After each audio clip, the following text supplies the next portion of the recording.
নমস্কার, দেখছেন ওঙ্কার বাংলায় টেলি ক্যানভাস, চিত্র শিল্প ছবি ক্যানভাস। এই নিয়েই আমাদের এই বিশেষ অনুষ্ঠান। আমি মিহিকা রয়েছে আপনাদের সঙ্গে, আর আজকে আমরা চলে এসেছি গ্যালারি গোল্ডে।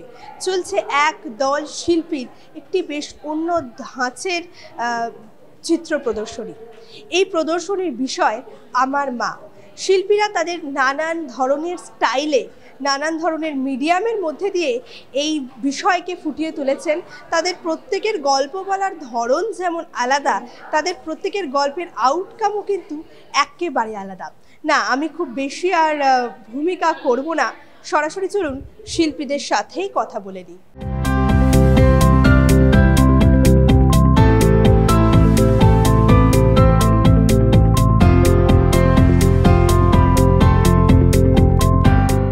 আমাদের সঙ্গে আমরা পেয়ে গেছি এক্সিবিশনের আয়োজক এবং বরিষ্ঠ শিল্পী স্বপন সরকার মহাশয়কে। নমস্কার স্যার, ওঙ্কার বাংলার পর্দায় আপনাকে স্বাগত।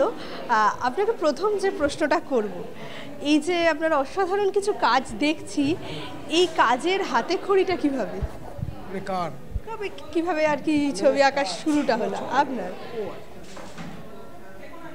ছবি আঁকা এই কথাটা কিন্তু অনেক বড়। প্রথমেই বলবো যে এটা একটা দীর্ঘ অধ্যবসায়ের ব্যাপার, আর ছবির জগৎ এটা একটা অনেক বড়। তো এখানে আজকে আমাদের এই যে এক্সিবিশনের প্রধান এটার নাম দেওয়া হয়েছে আমার মা। মা শব্দটা ছোট হলেও এর পরিধি কিন্তু বিশালত্ব। এবং এখানে যেহেতু আগামী আমাদের দুর্গা মায়ের চলবে এই উৎসব, সেই উৎসবকে কেন্দ্র করে আমরা নাম দিয়েছি আমার মা। এবং অর্গানাইজ আমরা যে গ্রুপ, সেই গ্রুপের নাম হচ্ছে গ্রিন মাইন্ড। গ্রিন মাইন্ড মানে হচ্ছে সবুজ মন। কারণ সবুজ মন এমন একটা জিনিস যেটা হচ্ছে ছোট থেকে বৃদ্ধ পর্যন্ত এই মনের পরিচয় পাওয়া যায়। তো সেখান থেকে আমি বলবো যে আমাদের এই এক্সিবিশনের ভীষণ ভালো ভালো ছবি এবং প্রত্যেকে দিয়েছে এখানটায়। তাতে দেখতে পাচ্ছি যে মাকে এখানে বিভিন্নভাবে কিন্তু দেখেছে। এক একজন প্রকৃতি দেখিয়েছে, কেউ দেখিয়েছে তার ছোটোবেলাটা থেকে, যে তার বৃদ্ধ হলে যে ছোটোবেলায় আমরা ফিরে আসি তারও কিছু ছবি আমরা এখানে দেখতে পাচ্ছি। তো যাই হোক, আজকে প্রায় আমাদের এই গ্রুপের এক্সিবিশনে প্রায় 47 জন আর্টিস্ট একসাথে হয়েছে এবং 47 জন আর্টিস্টের মধ্যে প্রায় প্রত্যেকের ছবি নিয়ে প্রায় 100-র উপরে ছবি আমাদের এখানে রয়েছে এবং বিশেষ করে স্কাল্পচারও রয়েছে। তা আমাদের এই এক্সিবিশন আজকে যারা যারা এখানে জয়েন করেছে বা পার্টিসিপেট করেছে তাদেরও খুব ভালো লাগছে এক্সিবিশনে। এবং আমার তো দেখা যে এই এক্সিবিশনে প্রচুর ভালো ভালো ছবি যারা কাজ করছে, যেমন এই যে করোনা পিরিয়ডটা যেভাবে আমরা অতিক্রম করে এসেছি, সেখান থেকে মনে হচ্ছে যে এই সোশ্যাল মিডিয়ার মাধ্যমে কিন্তু প্রচুর ছেলেমেয়েরা যারা ছবি আঁকতে শুরু করেছে, সেখান থেকে বলবো যে তাদের কাজের কিন্তু ঘরানা পুরো চেঞ্জ হয়ে গেছে। এটা কিন্তু ভীষণ ভালো লাগছে। আর বলবো একটা কথা, যে যেমন প্রত্যেক কেউ কোলাজ করেছে, কেউ পেন্টিংয়ে এবং কেউ মিক্স মিডিয়া, এই যে এতগুলো যে বিষয়ের উপরে তারা জোর দিয়ে ছবি এঁকেছে, এটাতে আমি বলবো অনেক ভালো। এখানে কিন্তু অনেক সিনিয়র, যেমন আমাদের 47 জন আর্টিস্টের মধ্যে রয়েছে প্রায় যারা বলা যায় বড় বড় মধুমিতা দাশগুপ্ত, রেশমি মুখার্জি, অলকানন্দা দাস, তারপরে এরকম বহু শিল্পী, মৌসুমী কান্দার, এরা কিন্তু অনেক সিনিয়র এখানে আর্টিস্ট, শ্যামল ভট্টাচার্য, এরম কিন্তু প্রচুর যারা রয়েছে। তারা যেমন আরও কাজ রয়েছে যারা দূর থেকে এসছে, শঙ্কর মণ্ডল। এই যে তাদের কাজকর্ম দেখে কিন্তু আজকে, এবং তাদেরও খুব ভালো লেগেছে আজকে এই ধরনের একটা এক্সিবিশনে জয়েন করেছে। তো কিন্তু আমাদের উদ্দেশ্য একটাই, যে তোমরা যাই করো, ছবিটা কিন্তু দীর্ঘ অধ্যবসায়ের একটা যুগ। আজকে সেখান থেকে যদি আমরা চলতে পারি, পথটা তো অনেক বড়, তাই এই পথের কোনো শেষ নেই, তেমনি ছবি আঁকারও কোনো শেষ নেই। এবং সেই জায়গা থেকে আমি বলবো যে তারা যেন দীর্ঘদিন কাজ করে এবং কাজের সাথে যুক্ত থাকে। আশা করি ছবি আঁকলে মনটা কিন্তু বড় হয়, মনটা ভালো থাকবে, এটুকুন আমি আশা করব। নমস্কার, আমি স্বপন সরকার, কলকাতা। আচ্ছা, আমার আরেকটা প্রশ্ন ছিল যে আপনি বেসিক্যালি কোন জনারের উপর কাজ করেন, মানে কোন বিষয়গুলোর উপর? এটা একটা বড় প্রশ্ন। যেমন বিষয় কিন্তু আমার একটাই, যে ছবি আঁকা, এবং ছবির বিষয় মূলত বিষয় থাকে আমার ছবিতে থাকে একটা লিভিং অবজেক্ট, এবং সেটা ফ্লাইং অবজেক্ট। ফ্লাইং অবজেক্ট নিয়ে আমি এটা কাজ করি। ফ্লাইং অবজেক্টটা কিন্তু লিভিং এবং নন লিভিং অবজেক্ট। সেটার মধ্যে যেমন কিভাবে, যেমন ইউজ অয়েল, আমরা জানি লিভিং অবজেক্ট বলতে গেলেই আমরা অনেক কিছু ধরে ফেলি, কিন্তু নন লিভিং অবজেক্টও কোনো কোনো সময় লিভিং হয়ে ওঠে। সেইটারই আমি একটা আকার দেওয়ার চেষ্টা করি এবং সেটার কিন্তু কোনো শেপ হয় না। সেই অচেনা পাখিকে, অচেনা দেখাকে আমি আমার ছবিতে দেখি। এটা আমার ছবি, সেই ছবিতে দেখানো যাচ্ছে যেখানে কিন্তু আজকের যে সময়টা আমার মনে হচ্ছে যে আমরা যেন হ্যাং হয়ে আছি। সেখানটা কিন্তু এখানে একটা বিশেষ করে দেখানো হয়েছে, এখানে একটা মা রয়েছে টোটাল কিন্তু হ্যাং হয়ে আজকে। সেই কিন্তু এরম একটা পরিবেশ কিন্তু সব জায়গায় দেখা যাচ্ছে। এবং যেমন আরও একটা বিশেষ করে দেখা যাচ্ছে যে আজকে ছেলেমেয়েরা সবাই বিদেশে চলে যাচ্ছে। ছেলেমেয়েরা যখনই বাইরে পা দিচ্ছে তারা কিন্তু বাইরে চলে যাচ্ছে। তাদের মা বাবাদের অবস্থা যে কী জায়গায় হয়ে আছে, তারা কিন্তু জানলার সামনে দাঁড়িয়ে মানে সে বা ছাদের উপরে কিছুকে ঝুলিয়ে দিলে যেমন হ্যাং হয়ে যাওয়াটা, সেটারই কিন্তু একটা অঙ্গ এখানে দেখানো হয়েছে। আগামী দিনে আমি বলবো যেমন মা যেহেতু বা আমাদের যারা মানে ছোটোবেলা থেকে যাদাই করে তাদেরকে আমাদের কিন্তু একটা দেখা বা তাদের জন্য একটা দৃষ্টি দেওয়া কিন্তু আমাদের বিশেষ কর্তব্য বলে মনে করি।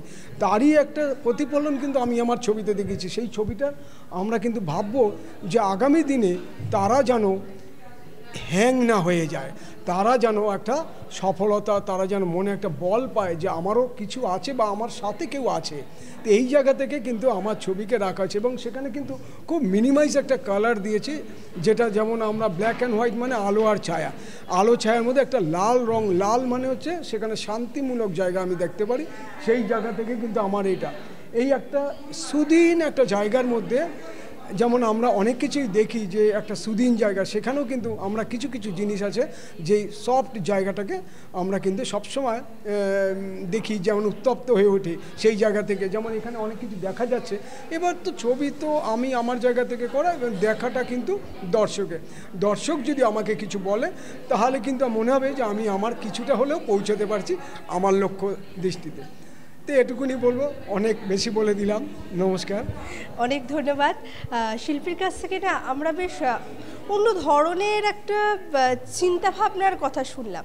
ওনার যে শিল্পটাই অনন্য এমনটা নয়, ওনার চিন্তাভাবনাটা এত সুন্দর এবং সেই চিন্তাভাবনাকে উনি এতটা সুন্দরভাবে ওনার ক্যানভাসের মধ্যে দিয়ে ফুটিয়ে তুলেছেন, যেটা সত্যিই অন্যভাবে একটা গল্প বলে।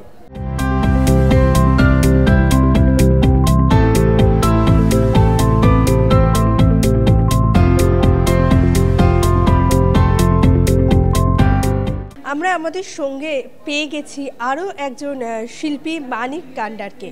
তিনি বেশ এখানকার সম্ভবত এই এক্সিবিশনের আয়োজকদের মধ্যে একজন এবং বিশিষ্ট শিল্পী মানিক কান্ডারকে আমরা আমাদের সঙ্গে পেয়ে গেছি। ওনার থেকে সরাসরি একটু ওনার কাজ সম্পর্কে শুনে নেব। নমস্কার স্যার, আমাদের ওঙ্কার বাংলার পর্দায় আপনাকে স্বাগত। প্রথমেই যে প্রশ্নটা করব, যে ছবি আঁকার শুরুটা কিভাবে? ছবি আঁকা ছবি আঁকাটা আমার শুরু হয়েছে একদম ছোট থেকে। তখন স্কুলে পড়ি, এমনি মানে চক দিয়ে আঁকতে আঁকতে হঠাৎ স্যারের মনে পড়েছে যে বা একটু ছবিটা আঁকতে পেরেছে, তাহলে তো একে দিয়ে অনেক কিছু করানো যাবে। তখন আমাকে ডেকে বললো যে তুমি কি ছবি আঁকো? আমি বললাম না, আমি আঁকি না, আমি তবে এই বিজ্ঞানের কিছু জিনিসপত্র ওইগুলো কিন্তু আমি আঁকতাম, ওইটা আমার কাছে খুব বই আছে। সেইখান থেকে কিন্তু স্যার আমাকে এগিয়ে দিয়েছিলেন যে তুমি শিল্প নিয়ে তুমি এটা যাও, এদিকে আমাকে এগিয়ে দিয়েছে। সেখান থেকে শুরু, মানে স্কুল লাইফ থেকেই শুরু আমার।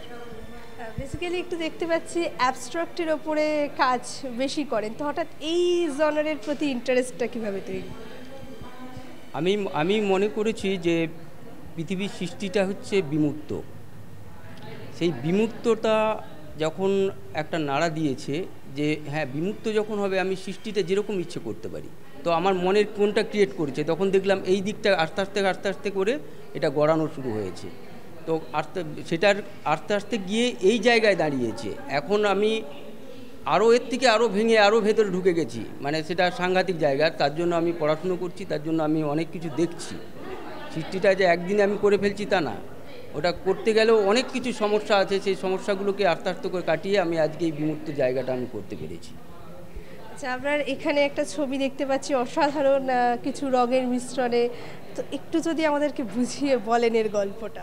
আচ্ছা, এটার সাধারণত যে সাবজেক্টগুলো আমি নিই সেটা বর্তমানের ঘটনাবলী থেকে, কোনো পৌরাণিক নয়। বর্তমান যেসব ঘটনাগুলো আমার কাছে নাড়া দেবে একদম কারেন্ট টপিক, সেইখান থেকে আমার কিন্তু মানে সৃষ্টির জন্ম। এখানে একটা মেয়েকে দেখিয়েছি আমি, একটা মেয়ে বসে আছে, তার জায়গাটায় এটা দেখানো আছে।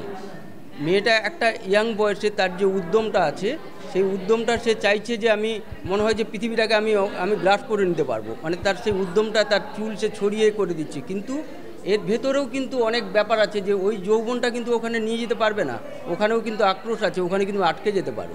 সেইটার উপরে এই একটা টপিক সে যেটা করা আছে, যেহেতু আমাদের শিল্পী মা হিসেবে যেটা করা আছে, নারীও তো একটা মায়ের জায়গার, সেটাই আমি এই সৃষ্টিটা করেছি। আচ্ছা, বেশ, আপনার কাজের মধ্যে একটা সোশ্যাল থিঙ্কিং প্রচণ্ডভাবে উঠে আসছে, তো সেই জায়গাটা থেকে আমি পরের প্রশ্নটা করব। আপনার মতে একজন শিল্পীর যে কোনো সোশিও পলিটিক্যাল সিনারিওতে কি ভূমিকা হওয়া উচিত? আরেকবার একটু মানে সমাজে যে পরিপ্রেক্ষিতে আমরা দাঁড়িয়ে রয়েছি, সেখানে একজন শিল্পীর কি ভূমিকায় থাকা উচিত? খুব সুন্দর প্রশ্ন। দেখুন, শিল্পীরা সমাজের প্রতি দায়বদ্ধ, তো তারা সমাজ তৈরি করবে, সৃষ্টির মধ্য দিয়েও কিন্তু করবে। কারণ সৃষ্টি হচ্ছে নীরব, নিস্তব্ধভাবে কিন্তু যাবে, কিন্তু সেই সচেতন মাইন্ডটাকে যখন শিল্পী তুলে ধরবে যে এই ঘটনাগুলো এরকম আছে বা এই জিনিসটা এত সুন্দর আছে, তখন কিন্তু মানুষের সেই সচেতনতার মানুষের মধ্যে মানে হবে, গ্রহণযোগ্য হবে যে হ্যাঁ, এটাকেও এরকম আমরা দেখি না। অনেক জিনিস আমরা দেখেও কিন্তু দেখতে পাই না, কিন্তু শিল্পী সেটা ভালো করে দেখিয়ে দেয়। সেই জন্য সমাজের প্রতি একটা পুরো দায়টা কিন্তু আমাদের আছে। কারণ দৃষ্টি সৃষ্টি হচ্ছে সবথেকে বড় সৃষ্টি আমার কাছে, আমি মনে করি। কারণ যদি না আমি দেখতে পাই, তাহলে আমি সৃষ্টিটা কাকে দেখাবো বা আমার সৃষ্টিটা কি হবে? মানে এটা তো সাউন্ডের নয়, এটা দেখানোর ব্যাপার আছে। সেই জন্য এই জায়গাটায় আমি মনে করি এটা সবথেকে বড় ভূমিকা আমাদের সমাজের শিল্পী, এটাই হচ্ছে আমার সে। আচ্ছা, আমার শেষ প্রশ্নটা হচ্ছে, যেহেতু কলকাতার মতো একটা জায়গায় দাঁড়িয়ে আপনারা এক্সিবিশন করছেন, তো কলকাতায় এই মুহূর্তে শিল্পের বাজার কীরকম? দেখুন, এখানে শিল্পের হচ্ছে মানে শিল্প সৃষ্টি এবং শিল্পীর জন্ম, এখানে প্রচুর শিল্পী এখানে। কিন্তু বাজার হিসেবে যে বলবো না যে বাজার কিছু খারাপ আছে তা না, বাজার আছে, যাদের ছবি ভালো তাদের ছবি কিন্তু বিক্রি হচ্ছে, এটা এখন ঘটনা। এবারে কিছু শিল্পী তারা অনেক রকমভাবে সৃষ্টি করে যাচ্ছে, বেশিরভাগ নেট দেখে, সেই সৃষ্টিগুলো কিন্তু যাচ্ছে না। কারণ নেট দেখে সৃষ্টিটা একজন শিল্পী করে দিয়েছে, সেই সৃষ্টিটা যদি আমি আবার সেটা ঘুরে তাকে দেখাতে যাই, সেই সৃষ্টি কিন্তু মূল্য থাকে না। এখানে শিল্পী নিজস্ব সত্তা নিজে গ্রহণ করবে, তার ভেতর থেকে ভালোবেসে বেরিয়ে আসবে, এটা হচ্ছে শিল্প সবথেকে বড় সৃষ্টি।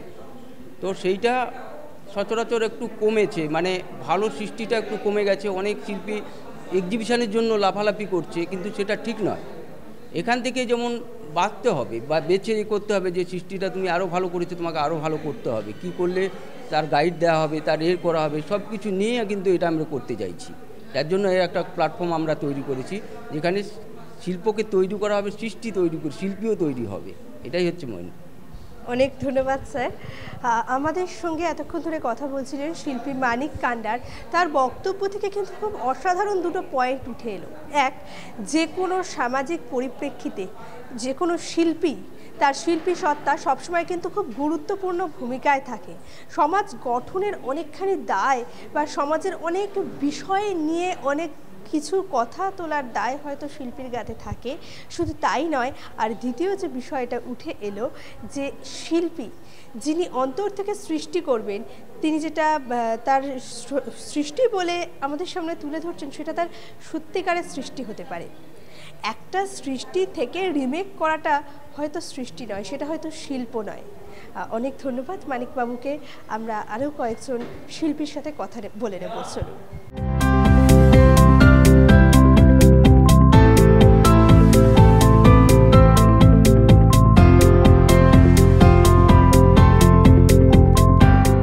আমাদের সঙ্গে এই মুহূর্তে রয়েছেন শিল্পী সুবীর সরকার। তার কাজের ধরন একেবারে অন্যরকম, কাজের চিন্তা একেবারে আলাদা এবং তার কাজের প্যাটার্নটাও ভীষণ ভীষণ নতুন। তো সরাসরি শিল্পীর থেকেই জেনে নিয়ে এই ব্যাপারে। নমস্কার সুবীরবাবু, ওঙ্কার বাংলার পর্দায় আপনাকে স্বাগত। প্রথমেই অন্য কোনো ভূমিকা না করে সোজাসুজি চলে যাব আপনার কাজটায়। তো বেসিক্যালি এই ধরনের কাজগুলোকে কি বলে? এগুলোকে অ্যাকচুয়ালি অনেকে স্কাল্পচার বলবে আর ইনস্টলেশন বলবে, তো আমার দুটোর মাঝামাঝি। আমি এটা অ্যাকচুয়ালি স্কাল্পচার ভেবেও বানাইনি, ইনস্টলেশন ভেবেও বানাইনি, বানিয়েছিলাম একটা মাথায় এসেছিলো আমাকে এটা বলতে হবে, এটা নিয়ে বলা দরকার, সাময়িক যে ঘটনা সেটা থেকে এটা আইডিয়া। তো অনেকে স্কাল্পচার বলছে, অনেকে ইনস্টলেশন বলছে, এরকম ব্যাপারটা। সেরকম ইলেকট্রনিক্স যে আমাদের চলছে সমাজে, যে আমাদের ভবিষ্যতে ইলেকট্রনিক্স জিনিসের প্রতি অভ্যস্ত হয়ে পড়ছি, ডিপেন্ডেন্ট হয়ে পড়ছি, সেখান থেকে এই ভাবনাটা। আচ্ছা, বেসিক্যালি এখানে তো আমরা মানে মেটেরিয়ালস যেগুলো দেখছি ইউজ করা হয়েছে সেগুলো একেবারে আলাদা, তো সেই কি মেটেরিয়ালস আছে একটু যদি বলেন। এটা প্রধানত ইলেকট্রনিক্সের কম্পোনেন্ট আছে এই স্কালটার মধ্যে। এবার যদি এইটাই আসেন, এটাই আমাদের পুরনো কিপ্যাড যে ফোন, স্যামসাং, নোকিয়া নাম করা, সেই কিপ্যাড ফোনের মাদারবোর্ড দিয়ে এই জিনিসটা বানানো। আর এগুলো তো নর্মাল বোঝা যাচ্ছে, তার রয়েছে। টোটালটা একটা লাইনে বলতে গেলে ইলেকট্রনিক্স কম্পোনেন্ট বা সার্কিট বোর্ড। আর এই পাশটা রয়েছে ইলেকট্রনিক্স সার্কিট বোর্ডের কাটিং অংশ, মানে সার্কিটটাকে কেটে কেটে কেটে কেটে পেস্ট করা, সবটাই ইলেকট্রনিক্স দিয়ে ব্যাপারটা। আপনি কি বেসিক্যালি ইনস্টলেশনের উপরেই কাজটা করেন? না, আমি প্রধানত ছবি আঁকি, পেন্টিং করি। তো পেন্টিং করতে করতে আমাদের মনে হয় যে একটু ব্রেক দরকার, অন্য কিছু করি, তো সেখানে আমাদের স্কাল্পচার, ইনস্টলেশন এরকম বিভিন্ন কিছু রয়েছে, তো সেখান থেকে আমার এটা আইডিয়া, এরকম ব্রেক জাস্ট। আচ্ছা, তো মানে ইনস্টলেশন জিনিসটার ওপর ইন্টারেস্টটা কি থেকে গ্রো করলো? এটা নিয়ে কি আলাদা কিছু পড়াশোনার ব্যাপার বা এরকম কিছু গল্প আছে? না, এখন ইনস্টলেশন বলতে অনেক এক্সিবিশনে আমরা দেখি ইনস্টলেশন করেছে, কিন্তু পার্সোনালি কেউ নেবেন না, যে বোঝা যায় না কি করতে চেয়েছে। তো আমার মনে হয়েছিল ইনস্টলেশনটা সেরকম হোক, হ্যাঁ অ্যাবস্ট্রাক্ট থাকবে, তার নিজস্ব ভাবনা থাকবে, কিন্তু মানুষ যেন দর্শক বুঝতে পারে। তো সেইখান থেকে একটা ইনস্টলেশন, যেটা হয়তো কিছু লোক বুঝলেও বুঝতে পারে, জানি না আমি কতটা বোঝাতে পারলাম দর্শকদের, কিন্তু এরকমই ভাবনাটা। তো ইনস্টলেশন মানে এই না যে যে যার মতো বলে গেল, আর্টিস্টই শুধু বুঝলো, সেরকম না, সাধারণ লোকও যেন বোঝে, সেখান থেকে এটা। আপনার কাজগুলোর মধ্যে তো শৈল্পিক দক্ষতার পাশাপাশি বেশ একটা কারিগরি দক্ষতার দিকও দেখতে পাচ্ছি, সেটার পেছনের রহস্যটা কি? হ্যাঁ, তাহলে একটু পুরনো দিকে যাই। আমার পড়াশোনাটা ইলেকট্রনিক্স নিয়ে, ইলেকট্রনিক্সে গ্র্যাজুয়েশন করা। তো সেইখান থেকে ইলেকট্রনিক্স কম্পোনেন্ট বা সার্কিটের প্রতি আমার মানে চেনা পরিচিত হয়, যে কোনটা কি বলে। সেখান থেকে একদিন ভাবলাম যে পড়াশোনাটা যদি কোনো কাজে লাগানো যায়, মানে আমি তো কোনো চাকরি করি না, তো ছবি আঁকি এসবই করি, তো সেখান থেকে যদি ওটাকে জয়েন্ট করে কিছু করা যায়, তো সেইভাবেই এই আইডিয়াটা এলো।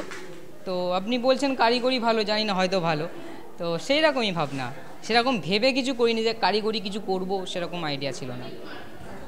এই স্কাল্পচারটার পার্টিকুলার, এটার ভেতরের গল্পটা কি, মানে এটার মধ্যে থেকে কি গল্পটা আপনি বলতে চাইছেন? এটা অ্যাকচুয়ালি হচ্ছে আমাদের সময় হচ্ছে এখন ইলেকট্রনিক্স জিনিসের প্রতি অভ্যস্ত হয়ে পড়ছি, এআই বলতে পারেন, রোবট বলতে পারেন, সেই রকম। তো আমার আইডিয়াতে 100 বছর পর বা 200 বছর পর যদি হিউম্যান না থাকে, তাহলে রোবট চলে আসবে।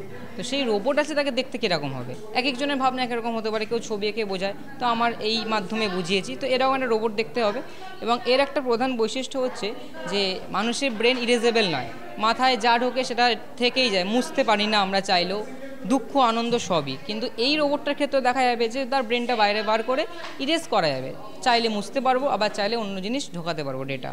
তো এইরকম ভাবনা থেকে এটা ফিউচারটা হয়তো এরকম হতে পারে।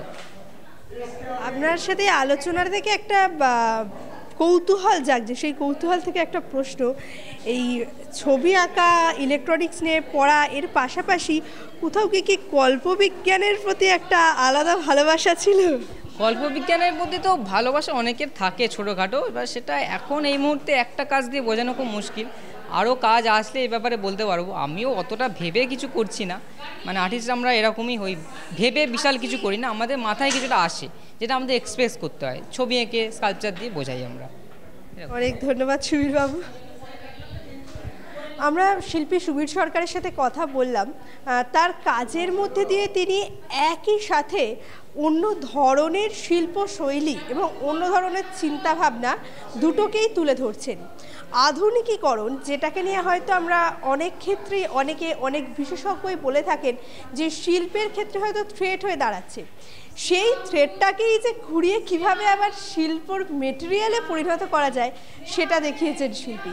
চলুন, আমাদের সঙ্গে আরও শিল্পীরা রয়েছেন, তাদের সাথে কথা বলে নেব।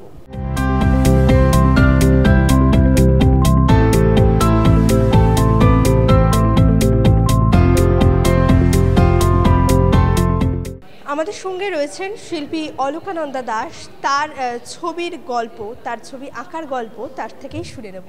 নমস্কার দিদি, ওঙ্কার বাংলার পর্দায় আপনাকে স্বাগত। প্রথমেই যে প্রশ্নটা করবো, আপনার কাজ তো একেবারে অন্য ধরনের দেখছি, তো এই মিডিয়ামটাকে পার্টিকুলার কি বলে? এটা অ্যাক্রিলিক মিডিয়ামেই কাজ করেছি আমি পুরোটাই। এই জনারই কাজ করে না? এই জনারই কাজ করি আমি। তো ছবি আঁকার শুরুটা কিভাবে হলো? হ্যাঁ, আমার ছবি আঁকার শুরু একদম ছোটোবেলা থেকে, কিন্তু আমার কোনো মানে আমার এটা সেলফ টটই বলতে পারেন, একদম নিজে থেকেই শুরু করা। ছোটোবেলায় এক মাস্টারমশাইয়ের কাছ থেকে শুরু করা এবং তারপরে আস্তে আস্তে অন্যান্য গুরুজনদের সান্নিধ্যে এসে শেখা। এখন স্বপনদার সান্নিধ্যে এসে আমার ছবি আঁকার আরও বেশি পূর্ণতা লাভ করেছে। কিন্তু আমার কোনো মানে আর্ট কলেজে পড়ার যোগ্যতা নেই, কিন্তু মানে পাশ করে পড়িনি ওখান থেকে, কিন্তু আমি নিজে থেকেই ছবি আঁকার মধ্যে ইনভলভ হয়েছে আর কি। অ্যাক্রিলিককে হঠাৎ মিডিয়াম হিসেবে বেছে নিলেন কেন? অ্যাক্রিলিককে মিডিয়াম হিসেবে মানে সব ধরনের মিডিয়ামেই কাজ করেছি, কিন্তু অ্যাক্রিলিককে বেছে নেওয়ার একটাই হচ্ছে যে এখনকার এই ব্যস্ততার যুগে চটজলদি কাজটা করা, তাড়াতাড়ি শুকিয়ে যাওয়া, এই জিনিসগুলোর জন্য আমরা অ্যাক্রিলিককে বেছে নিয়েছি। কিন্তু সব ধরনের মিডিয়ামেই কাজ করেছি, এখন মূলত অ্যাক্রিলিকেই কাজ করছি। তো এই প্রসঙ্গে একটু অন্যরকম প্রশ্ন করতে, অ্যাক্রিলিকের ওপর কাজ খুব ব্রাইট কালার আমাদের খুব অ্যাট্রাকটিভ লাগে, তো সেক্ষেত্রে পেপার আর ক্যানভাসের মধ্যে কোনটাকে বেশি প্রেফার করছে? আমি ক্যানভাসেই মূলত প্রেফার করি কাজ করাটাকে, কিন্তু মাঝে মাঝে তো করতেও হয় পেপারের মধ্যে কি হয়, অনেক ধরনের অনেক রকম মানে টেকনিক অ্যাপ্লাই করা যেতে পারে, যেগুলো অনেক সময় ক্যানভাসে অ্যাপ্লাই করা যায় না। দুটোতেই করা যায়, কিন্তু পেপারের মধ্যে অন্যরকম একটা ফিলিংস থাকে, ক্যানভাসের একটা অন্যরকম ফিলিংস থাকে। মূলত আমি ক্যানভাসটাকেই প্রেফার করি, কিন্তু এখানে যে কাজগুলো সবকটাই পেপারে করা কাজ। বেশ, এই কাজগুলোর গল্প মানে প্রত্যেকটা ছবির পেছনেই একটা গল্প লুকিয়ে থাকে, সেই গল্প যদি এই কাজগুলোর একটু শুনি। এই কাজগুলো মূলত আমাদের এক্সিবিশন আমার মাকে কেন্দ্র করে করা। মা বলতে মা তো শুধু দুর্গা নয়, মা সব ধরনের মা, কিন্তু আমরা মাকে দেখতে পাই দুর্গার প্রতিচ্ছবির মধ্যে দিয়ে। মানে দুর্গার রূপ কিন্তু সবসময় যে বিধ্বংসী বা শাসন করার রূপ তা নয়, তার মধ্যে মায়া মমতা যেরকম আছে, প্রতিবাদী রূপও সেরকম আছে। আমার এই 4টে ছবির মধ্যে একটি প্রতিবাদী রূপ, একটি মায়া মমতার রূপ, একটি ধ্বংসাত্মক রূপ এবং একটুখানি আরেকটি আশীর্বাদ স্বরূপ রূপকে আমি তুলে ধরেছি, যেটা বর্তমান সমাজের সমস্ত মেয়েদের মধ্যে এই রূপগুলো কোনো না কোনোভাবেই বর্তমান থাকে। তো বা তার মানে আপনি একটু কি সোশিওলজি ঘেঁষা, পলিটিক্যাল ঘেঁষা একটু কাজ করতে বেশি পছন্দ করি? হ্যাঁ, একটু এই কাজগুলো করতে পছন্দ করি। চেষ্টা করেছি কোনো রকম মানে মা দুর্গার মধ্যে দিয়ে সে ব্যাপারটা প্রস্ফুটিত করার। কোনো রকম মানে মাকে যেহেতু আমরা অনেক রূপে দেখি, মায়ের অনেক রূপ আছে, আমি এখানে কয়েকটা রূপ, আমার আরও দুর্গা সিরিজ আছে, কিন্তু এখান থেকে কয়েকটা মানে এখনকার সমসাময়িক যে পরিস্থিতি তার উপর বেস করে এই 4টে কাজ আমি এখানে এই এক্সিবিশনে দিয়েছি। অনেক ধন্যবাদ। আমরা শিল্পী অলকানন্দা দাসের সাথে কথা বললাম, তার আগে আরও কয়েকজন শিল্পীর সাথে আমরা কথা বললাম কিভাবে আলাদা আলাদা টেকনিক ইউজ করে, আলাদা আলাদা মিডিয়াম ইউজ করে একই বিষয়ের উপর আলাদাভাবে আলাদা গল্পকে ফুটিয়ে তোলা যায়, তা কিন্তু এই শিল্পীরা দেখিয়ে দিয়েছেন। আজকে আমরা এই এপিসোড থেকে এই আমার মা বিষয়ের ওপর এত ধরনের ছবির এত রকম বিশ্লেষণ পেলাম এবং এত উপযোগী বিশ্লেষণ পেলাম যে সত্যি সেটা আমাদের সমৃদ্ধ করেছে। আজকের মতো টেলিক্যানভাস এই পর্যন্তই। সবাই দেখতে থাকুন ওঙ্কার বাংলা। ক্যামেরায় রবি দত্তের সাথে মিহিকা শ্রীবাণী। নমস্কার।